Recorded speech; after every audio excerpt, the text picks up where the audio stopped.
This is KHQ Nonstop Local at 6. Now to an interview you'll only see on Nonstop Local, the mark that marks the last day of Asian American and Pacific Islander Heritage Month.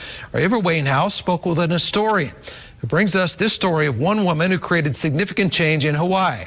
Today her name, her legacy, is on the tail side of this year's United States quarter. So tell me a bit why we're here today, about why we're here looking at these quarters right now. Who is Edith Kanaka'ole? Edith Kanaka'ole is an indigenous Hawaiian composer, hula dancer, chanter. She used those things to help bring together cultural preservation for Hawaii. She was alive mostly in the 30s, 40s, 50s, 60s, into the 70s, and she was in the era of Hawaii joining as a United States, state. And in the process, there was a lot of problems in trying to maintain and preserve the Hawaiian culture. And so she preserved the song and dance and storytelling. She was known as Auntie Edith because it's kind of as a warm name for her because of the way she worked for the culture. For example, she created the first public school program for kids to learn the Hawaiian languages. She also created a college curriculum, and she also established a school for the hula dance, which is a traditional Hawaiian dance. She thought that song and dance were a great way to preserve cultural values and to learn the language. In the case, what you have is the 5 quarters that are part of the 5 women that are being honored as part of what's called the American Women's Quarters Program by the United States Mint. So there are 5 women a year that are honored for 4 years, so 20 women total, and hers is a 7th quarter. So she's one of the quarters in this case. On the head side, you have George Washington. On the tail side, you have these women that are being honored, and Edith Kanaka'ole is, of course, one of them.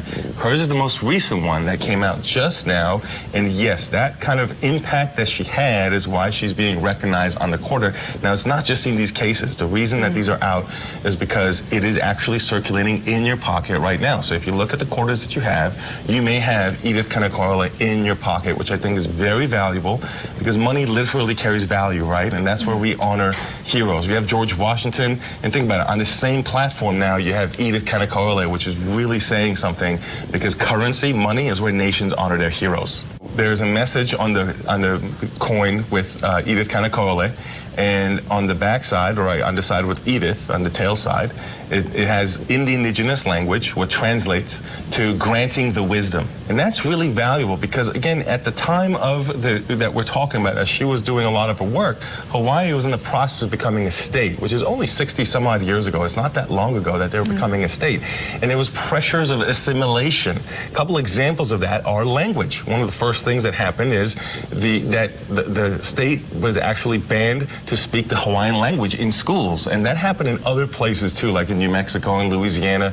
And what that does, when you start to embarrass the language or shame the language, you often start to lose the culture. So that's what she was trying to resist against. The other thing that's interesting on that image is her hair. If you look at it, it's turning into the Hawaiian landscape.